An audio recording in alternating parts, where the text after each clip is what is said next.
Revision हुआ नहीं है, डर लग रहा है अलग कि पेपर क्लियर होगा या नहीं होगा, क्या करना है क्या नहीं, नहीं समझ में आ रहा है कि कहाँ से क्या पढ़ना है, ठीक है ना।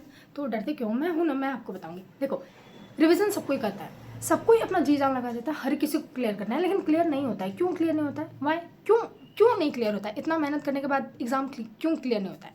तो पहला अगर मैं बताऊँ ना, तो सिंपल सा रीज़न है कि आप लोगों को पता ही नहीं है कि आपको पढ़ना कहाँ से है। आप सारे ही टॉपिक्स को, सारे ही चैप्टर्स को इक्वल इंपॉर्टेंस देके फिर पढ़ रहे हो, तो वैसे तो नहीं होगा। देखो, बहुत सारे टॉपिक्स हैं जो ICSI के फेवरेट है, मतलब इंस्टीट्यूट के फेवरेट है। अगर आप वो भी कर लेते हो ना, तो आपका 80% क्वेश्चन पेपर तो आपको वहीं से दिख जाएगा, ठीक है ना। एंड आई बेट कि आप लोगों में से बहुत बहुत बहुत सारे लोग होंगे जिनको ये पता ही नहीं होगा कि CMSL में भी प्रैक्टिकल होता है, वो भी 20 to 25 मार्क्स। समझ रहे हो, तो 20 to 25 मार्क्स का सिर्फ और सिर्फ प्रैक्टिकल होता है CMSL में। आप लोगों को नहीं पता होगा। अगर ये आपको पता है तो आपको यही नहीं पता है कि कौन कौन से टॉपिक से प्रैक्टिकल आते हैं। आई नो कि ये वाला दिक्कत बहुतों के साथ होगा। मैं भी जब कर रही थी तो मेरे साथ भी ये दिक्कत था, पर लास्ट में मेरे को पता चल गया था, ठीक है ना। तो ये होगा। एंड दूसरा कि आप लोग को नहीं पता है कि आपको कौन से टॉपिक्स पहले करना है। तो मैं हूँ ना, मैं बताती हूँ। तो देखो, सबसे इंपॉर्टेंट कि CMSL में 2 पार्ट्स हैं, पार्ट A, पार्ट B। आपको पार्ट B सबसे पहले करना है। पार्ट B से 60 मार्क्स कवर होता है, ठीक है ना।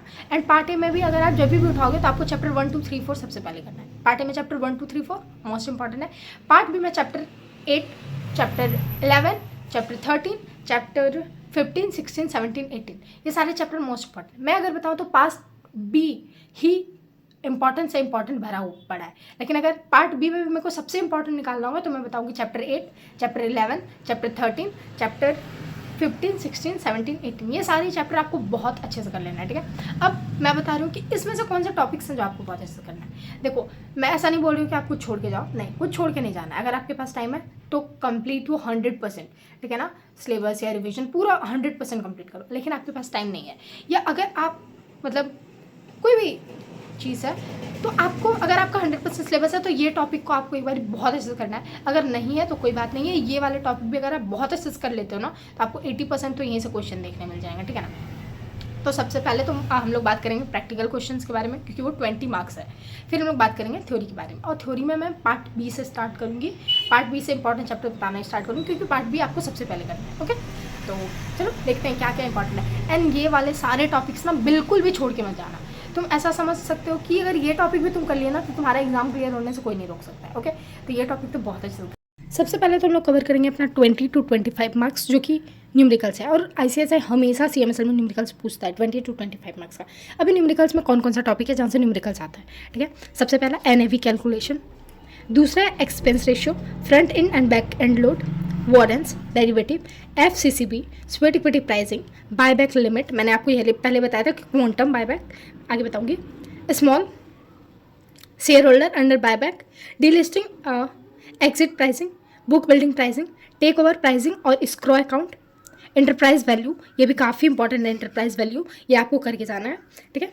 Material subsidiary calculation under LODR, related party calculation under LODR, IPO eligibility criteria, bonus, right and value of rights, preferential issue pricing, reserve, book building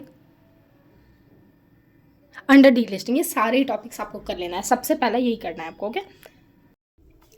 तो सबसे पहले हम लोग बात करें चैप्टर 8 के बारे में। चैप्टर 8 काफ़ी इंपॉर्टेंट चैप्टर है, इसमें से आपका 12 to 15 मार्क्स कवर हो जाता है एग्जाम में, ठीक है ना। और कभी कभी तो 20 मार्क्स भी। तो ये एक चैप्टर है जिसे ICSI हमेशा क्वेश्चन पूछता है। अब इसमें से कौन सा इंपॉर्टेंट है, सबसे पहला IPO FPO, दूसरा एलिजिबिलिटी रिक्वायरमेंट, तीसरा प्रमोटर्स कंट्रीब्यूशन। प्रमोटर्स कंट्रीब्यूशन आपको दोनों ही केस में कर लेना है, IPO के भी और FPO के भी।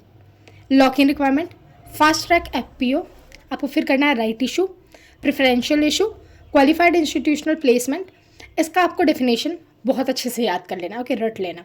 Right issue of Indian depository receipt, innovators growth platform, bonus issue. Bonus issue भी आप अच्छे से कर लेना, क्योंकि बोनस इशू से भी बहुत सारे क्वेश्चन आते हैं, ओके। अब बात करते हैं चैप्टर 9 के बारे में। ऐसे तो 8 के बाद अगर कोई सबसे इंपॉर्टेंट चैप्टर है तो वो है चैप्टर 11, पर हम लोग पहले 9 और 10 डिस्कस कर लेते हैं, ठीक है, सीक्वेंस में चलते हैं। तो chapter 9 share based employee benefit and sweat equity. Sweat equity, इसमें से ना अगर मैं बताऊँ तो स्वेट इक्विटी काफ़ी इंपॉर्टेंट है, ये आपको बहुत तरह से हेल्प कर सकता है। आप यहाँ पे कवर कर लोगे ना तो ये कहीं ना कहीं आपको कंपनी लॉ में भी हेल्प करेगा। तो स्वेट इक्विटी और ये चैप्टर तो बहुत अच्छे से करके जाना है। अब इसमें से इंपॉर्टेंट टॉपिक्स क्या है, तो नॉन ट्रांसफरेबिलिटी, दूसरा ESOS, ESPS, ये दोनों काफ़ी अच्छे से आपको करना है। उन दोनों में जो एम्प्लॉय का डेफिनेशन है जिसको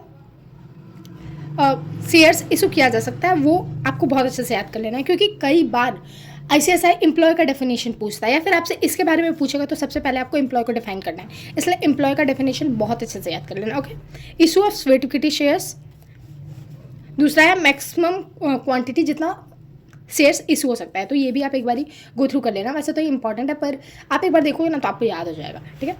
pricing of sweat equity shares, lock in of sweat equity shares, इतना टॉपिक है। अब बात कर लेते हैं chapter 10, issue and listing of non convertible security.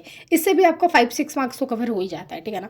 छोटा सा चैप्टर है, बट छोटा नहीं है पर ईजी सा चैप्टर है, तो चलो इसका बात करते हैं। Eligible issuer first, creation of recovery expense fund, right to recall और redeem prior to maturity, and green डेब्ट security and issuance of green डेब्ट सिक्योरिटी। ये आपको बहुत अच्छे से कर लेना है, ये आपके पास नोट्स में होगा, तो आपको यहाँ से ये वाला टॉपिक बहुत अच्छे से कर लेना है। ऑब्लिगेशन ऑफ डिवेंचर ट्रस्ट, ये भी आपको बहुत अच्छे से कर लेना है। अब बात कर लेते हैं चैप्टर, अभी हम लोग बात कर लेते हैं LODR। ये भी काफ़ी इंपॉर्टेंट चैप्टर है, इससे आपका 10 to 15 मार्क्स कवर होता है। ओके, अब इसमें से कौन सा इंपॉर्टेंट टॉपिक है? पहला कि composition of board of director. Board of director का कंपोजिशन तो आपको बहुत अच्छे से आना चाहिए, ठीक है ना। या आपको कंपनी लॉ में भी हेल्प कर देगा, तो ये आपको बहुत अच्छे से आना चाहिए। और दूसरा उसमें है कि इंडिपेंडेंट डायरेक्टर, तो बहुत लोग कन्फ्यूज हो जाते हैं कि कहाँ पे इंडिपेंडेंट डायरेक्टर होंगे, कहाँ पे नहीं होंगे, तो इसलिए इंडिपेंडेंट डायरेक्टर का जो कॉन्सेप्ट है उसको आप बहुत अच्छे से कर लेना है। बोर्ड कमेटी, इसमें 4 तरह का बोर्ड कमेटी बताया गया है। पहला audit, nomination and remuneration, risk management, stake holder relationship. ये चारों आपको बहुत अच्छे से करना है, क्योंकि ICSI ना किसी भी एक कमेटी के उठा के उसके बारे में पूछ जाता है, उसका कंपोजिशन, उसका वर्क, सब कुछ पूछ सकता है, ठीक है, किसी एक कमेटी का। तो इसलिए आपको चारों आना चाहिए, तो आप चारों अच्छे से कर लेना है। Corporate governance required related to subsidiary, ये भी आपको कर लेना है।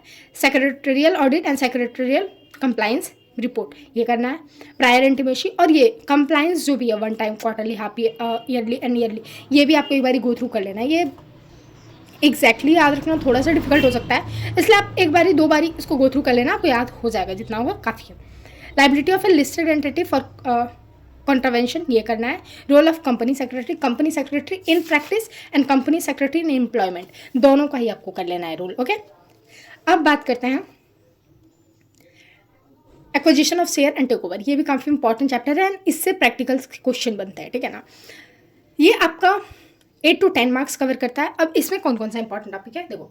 Trigger point for making an open offer by an acquirer, 25% of share और voting rights, creeping acquisition limit, open offer का जो भी प्रोसेस है वो भी आपको आना चाहिए। की difference between compulsory and voluntary open offer, ये भी आपको आना चाहिए। एग्जेम्पशन जो भी है, अन ऑटोमेटिक एग्जेम्पशन, ये भी आपको बहुत अच्छे से आना चाहिए। अब बात करते हैं प्रोहिबिशन ऑफ इनसाइडर ट्रेडिंग, ये भी आपका ऑलमोस्ट 5 to 10 मार्क्स कवर करता है। इसमें जो इंपॉर्टेंट टॉपिक है वो है unpublish price sensitive information, trading plans, disclosure requirement, penalty provision for violation of regulation और चेकलिस्ट अंडर CB। अब बात कर लेते हैं हम लोग provision of fraudulent and unfair trade practice, ठीक है ना। इसमें prohibition of certain dealing in securities, power of SEBI, manner of service of summon and notice issued by SEBI, ये सारा आपको कर लेना है। अब बात करते हैं डीलिस्टिंग ऑफ इक्विटी शेयर, ये भी इंपॉर्टेंट चैप्टर है, यहाँ पे आपको 6 to 12 मार्क्स कवर होता है, ठीक है ना। डीलिस्टिंग, सबसे पहले तो डीलिस्टिंग का मीनिंग बहुत बार पूछा गया, डायरेक्ट आपसे डीलिस्टिंग का मीनिंग नहीं पूछता है, डीलिस्टिंग का मीनिंग के साथ और भी कुछ पूछता है, लेकिन ये बहुत बार रिपीटेड क्वेश्चन है, तो आपको डीलिस्टिंग का मीनिंग पता होना चाहिए। Voluntary delisting, condition and procedure for delisting where exit opportunity it not require, और same for where exit opportunity is required, दोनों ही आपको कर लेना है। Appointment of peer reviewer company secretary to carry out the due diligence. Escrow account तो आपको बहुत अच्छे से कर लेना है, एस्क्रो अकाउंट से बहुत बारी क्वेश्चन पूछता है, एंड ये थोड़ा सा मतलब हो सकता है कि बहुतों को नहीं समझ में आया, लेकिन आप 2-3 बार करोगे तो आपको आ जाएगा, तो एस्क्रो अकाउंट तो आपको गलती से भी छोड़ के नहीं जाना है। अब बात करते हैं कंपलसरी डीलिस्टिंग, कंपलसरी डीलिस्टिंग भी आपको करके जाना है, ये प्रीवियस ईयर क्वेश्चन में से एक है। ओके, अब बात करते हैं buyback of security. Buyback of security मेरे हिसाब से ना इजी एंड स्कोरिंग चैप्टर है, क्योंकि यहाँ से आपका प्रैक्टिकल क्वेश्चन बनता है, एंड बायबैक से मोस्टली जो क्वेश्चन आपके बनते हैं ना वो प्रैक्टिकल ही बनते हैं, ठीक है ना। लेकिन उसके लिए थ्योरी पता होना चाहिए, और थ्योरी मेरे हिसाब से काफ़ी इजी है, तो यहाँ पे देखो इंपॉर्टेंट टॉपिक, पहला ऑब्जेक्टिव ऑफ बायबैक, फिर दूसरा condition for buyback of shares और other security conditions, methods of buyback, source of buyback, prohibition of buyback और क्वांटम ऑफ बायबैक। बायबैक में दो होता है, पहला कि आप एक फाइनेंशियल ईयर में कितना बायबैक कर सकते हो, आप अपने लाइफ टाइम में कितना बायबैक कर सकते हो, ठीक है ना। तो ये आपको बहुत अच्छे से आना चाहिए क्वांटम ऑफ बायबैक, क्योंकि मोस्ट ऑफ द क्वेश्चन जो होगा ना वो आपके इसी से सॉल्व होगा, तो आपको आना चाहिए क्वांटम ऑफ बायबैक, ध्यान रखना, ठीक है। Buyback through tender offer, escrow account, मैंने पहले भी बताया यहाँ पे भी कि एस्क्रो अकाउंट काफ़ी इंपॉर्टेंट है, यहाँ पे भी एस्क्रो अकाउंट आप इंपॉर्टेंट मार्क कर लो। Buyback of share through stock exchange, okay. अब बात करते हैं म्यूचुअल फंड। म्यूचुअल फंड भी ऐसा चैप्टर्स में से है जिससे कि प्रैक्टिकल क्वेश्चंस बनते हैं। एंड म्यूचुअल फंड में बहुत ज़्यादा कुछ नहीं है, लाइक एनएवी, ऑफर प्राइस, ये सारा टॉपिक है जहाँ से क्वेश्चन आपके प्रैक्टिकल वाले बनते हैं, ठीक है ना। एंड कुछ डिफरेंस है जो आपको कर लेना है, एंड कुछ टॉपिक्स हैं जो मैं बता दे रही हूँ। पहला एसेट मैनेजमेंट कंपनी, ये आपको अच्छे से आना चाहिए, okay. Net asset value, NAV जो मैंने बताया, होल्डिंग पीरियड रिटर्न, यहाँ से भी क्वेश्चन आता है, इससे होल्डिंग पीरियड रिटर्न से प्रैक्टिकल क्वेश्चन बनता है। Risk involve in mutual fund, ये आपको आना चाहिए, प्रीवियस क्वेश्चन में से एक है। और डिफरेंस, दो डिफरेंस है जो आपको आना चाहिए, open ended and close ended mutual fund, regular plan and direct plan, ठीक है, ये आप कर लेना। Pricing of unit of mutual fund, अब यहाँ पे और 2-3 टॉपिक है, like real estate mutual fund scheme, infrastructure depth fund scheme and NAV and offer price, ये दोनों जो टॉपिक है एनएवी एंड ऑफर प्राइस, यहाँ से आपके प्रैक्टिकल बनते हैं, तो ये आपको कर लेना है। एंड ये प्रीवियस ईयर क्वेश्चन में से एक है, तो ये भी आपको करना है। अब बात करते हैं कलेक्टिव इन्वेस्टमेंट स्कीम्स, यहाँ से आप 5 मार्क्स एक्सपेक्ट कर सकते हो, ठीक है। हाँ, meaning of collective investment scheme and इसका registration, restriction on business activity, ये भी आपको कर लेना है। And that's it, part 2 complete हो गया। अब बात करते हैं पार्ट 1 में। पार्ट 1 में मैंने बताया कि चैप्टर 1, 2, 3, 4 काफ़ी इंपॉर्टेंट चैप्टर है, ये आपको सबसे पहले करना है, उसके बाद 7, ठीक है। अभी 1 से बात कर लेते हैं लोग कि क्या इंपॉर्टेंट है। 1 में जो सबसे इंपॉर्टेंट है वो है, यहाँ पे ना चैप्टर 1 में आपको बहुत तरह के डेफिनेशंस दिए होंगे, तो आपको वो सारे डेफिनेशंस याद कर लेना है, ठीक है। डेफिनेशंस आपको याद होने चाहिए, क्योंकि डेफिनेशन डायरेक्ट कभी ऐसे ऐसे क्वेश्चन पूछता है। पहला, functions of security market, regulatory framework of security market, qualified institutional buyer, इसका डेफिनेशन, फॉरेन पोर्टफोलियो इन्वेस्टर, इसका डेफिनेशन, अल्टरनेटिव इन्वेस्टमेंट फंड, ये सारे का डेफिनेशन आपको बहुत अच्छे से याद होना चाहिए। Venture capital, private equity, angel fund, anchor investor, net high worth individual, ये सारा जो है इसका आपको बहुत अच्छे से डेफिनेशन याद होना चाहिए। फिर लेवरेज बायआउट, ये भी आपको बहुत अच्छे से आना चाहिए, क्योंकि इसमें बहुतों को कन्फ्यूजन होता है, कभी कभी ऐसे ऐसे पूछ देता है, तो इससे आपको आना चाहिए। Share with differential voting right, ये आपको आना चाहिए। और भी जो है डिफरेंस आना चाहिए डेब्ट मार्केट एंड इक्विटी मार्केट में, इसका आपको डिफरेंस कर लेना है। पेंशन फंड भी आपको आना ही चाहिए, ठीक है। Optionally fully convertible debenture, bonds, foreign currency convertible bonds, foreign currency exchangeable bonds, derivative warrant, derivative and warrant, ये भी काफ़ी इंपॉर्टेंट है, तो ये आपको आना ही चाहिए। रियल एस्टेट इन्वेस्टमेंट, ये REITs, फिर इंफ्रास्ट्रक्चर इन्वेस्टमेंट ट्रस्ट, ये भी आपको आना चाहिए। सिक्योरिटी डेब्ट इंस्ट्रूमेंट, म्यूनिसिपल बॉन्ड।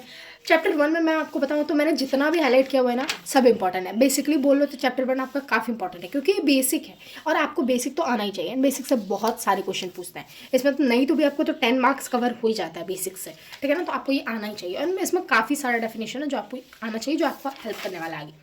दूसरा बात करते हैं सेकेंडरी मार्केट इन इंडिया, इससे प्रैक्टिकल क्वेश्चंस बनते हैं, यहाँ से आपका 6 to 8 मार्क्स कवर होता है, कभी कभी तो 10 मार्क्स। अब बात करते हैं stock markets and its operation, stock exchange, role of stock exchange, trading mechanism, exchange traded fund, derivatives से न्यूमेरिकल्स आते हैं, right entitlement, trading platform in India, rolling settlement, margins, block deal, bulk deal भी आपको बहुत अच्छे से आना चाहिए, क्योंकि यहाँ से क्वेश्चन पूछा जाता है एंड बहुत कोई इसको छोड़ के जाते हैं, तो आपको नहीं छोड़ना है। Stock market index, basics of investing, clearing corporation, ये भी आपको आना चाहिए। Market surveillances, risk management in secondary market, impact of various policies on stock market, FED policy और इन्फ्लेशन इंडेक्स। और सबसे इंपॉर्टेंट जो है वो ग्रीन शू ऑप्शन, ये बहुत कोई नहीं पढ़ के जाता है, पर इससे क्वेश्चन बनता है, तो आपको ये आना चाहिए ग्रीन शू ऑप्शन, ओके।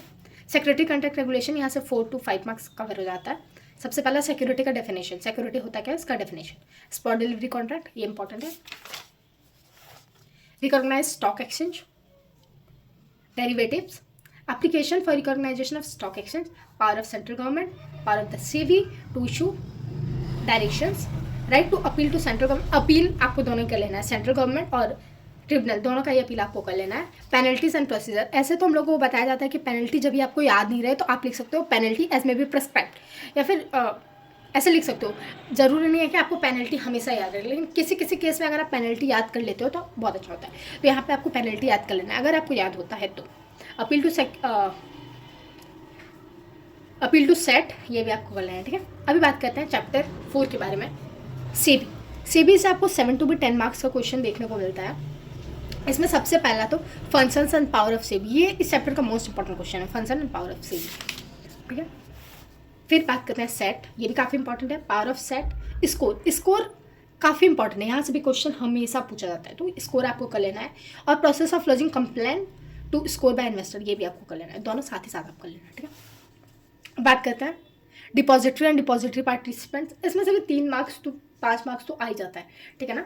तो अब इसमें देखो डीमेटलाइजेशन, रीमेटलाइजेशन, ये काफ़ी इंपॉर्टेंट है, ये दोनों आपको साथ में कर लेना है। डीमेट अकाउंट ओपनिंग प्रोसेस, ये भी आपको आना चाहिए प्रैक्टिकल, और मतलब ये आपको आता है ना तो ये आपको लाइफ में भी हेल्प करेगा, एग्जाम में भी, तो ये तो आपको आना ही चाहिए, ठीक है। ये हो गया। अब बात कर लेते हैं चैप्टर 6 की सिक्योरिटी मार्केट एनालिसिस। इसमें ना 3 to 7 मार्क्स कवर होता है और इसमें आपको कुछ नहीं करना है। इंटरमीडिएरीज जितने भी होते हैं ना आपको बस वो कर लेना है, जैसे मर्चेंट बैंकर बहुत अच्छे से करना है, debenture trustee, stock broker, portfolio manager, custodian of security, credit rating agencies, ये सारे ही आपको बहुत इंपॉर्टेंट तरीके से कर लेना है, काफ़ी है, ठीक है ना। Important of IFSCs, international financial service, ये 6 to 7 मार्क्स कवर होता है। अब इसका बताते हैं इंपॉर्टेंट ऑफ IFSC, ये पावर एंड फंक्शंस कर लेना है आपको। Financial product and financial service, ये भी कर लेना है आपको। Listing and trading security and IFSC, ये सारा ये टॉपिक आपको कर लेना है, दैट्स इट, इतना ही करना है।